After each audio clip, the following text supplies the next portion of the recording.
Bienvenue à Lindroth, un petit village niché au cœur du Saulnois, en Moselle, dans la région du Grand Est. À seulement 2 km de Dieuze et une trentaine de Sarrebourg, Lindroth se dresse fièrement sur une butte, surplombant ses terres environnantes. C'est d'ailleurs cette hauteur qui lui vaut son nom, distinguant ce village de sa voisine, l'Indre-Basse, qui borde l'étang de l'Indre, une étendue d'eau majestueuse que l'on peut apercevoir en contrebas, reflétant le ciel dans ses eaux calmes. Ici, les maisons se chevauchent presque, certaines se retrouvent sur le banc de l'Indre-Haute, d'autres sur celui de l'Indre-Basse, comme une sorte de dialogue silencieux entre ces deux communes qui se partagent la même histoire.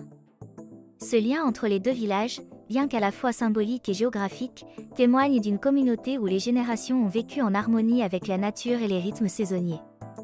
Le ruisseau du Verbac traverse paisiblement ce territoire, alimentant la terre et offrant une sérénité à la vie quotidienne des habitants, comme il l'a fait depuis des siècles.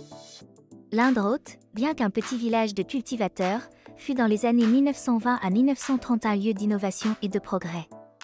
La première station de pompage de l'Est y fut construite, fruit des efforts acharnés du maire de l'époque, Paul Dubroux, et des ingénieurs visionnaires qui l'accompagnaient. Une réalisation impressionnante pour une commune si modeste, marquant l'histoire de la région par son audace et apportant une modernisation nécessaire à l'agriculture locale. Mais Lindroth, c'est aussi un village marqué par l'histoire douloureuse de la Seconde Guerre mondiale. Durant l'occupation, la commune fut rebaptisée Überlinden, et la plupart des familles furent expulsées vers le sud de la France, ne laissant derrière elles que 2 familles, qui résistèrent au poids de ces années sombres.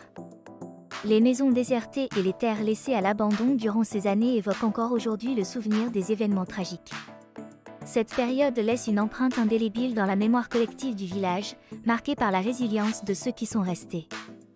Aujourd'hui, l'église Saint-Gibrien se dresse toujours, comme un témoin silencieux de ces siècles passés.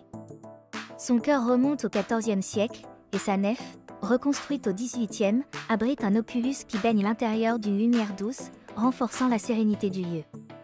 Sur l'autel, on peut admirer des mains sculptées en pierre, rappelant une légende ancienne, celle des mains d'un saint, surgissant de la terre pour bénir ce village en quête de paix et de prospérité. Cette église est un bijou du patrimoine avec ses statues et reliquaires de Saint-Gibrien, son chapiteau gallo-romain de l'ancien amphithéâtre de Tarquimpol faisant office d'autel et sa piscine liturgique. Non loin de là, le puits de Saint-Gibrien continue d'attirer des pèlerins et curieux, renforçant la réputation de ce village comme un lieu de recueillement et de spiritualité. Certains jours, lorsque le ciel est clair, on peut même distinguer, au loin, la ligne bleue des Vosges, se dessinant à l'horizon, un rappel constant de la beauté naturelle qui entoure ce village. Grâce à la proximité de Dieuze, ses habitants bénéficient de nombreux services tout en savourant la quiétude de la campagne. Lindroth, c'est un village qui, tout en étant ancré dans ses traditions, a toujours su se tourner vers l'avenir. La modernité et l'histoire se rejoignent ici, dans un équilibre où la nature, l'innovation et l'humain cohabitent en parfaite harmonie.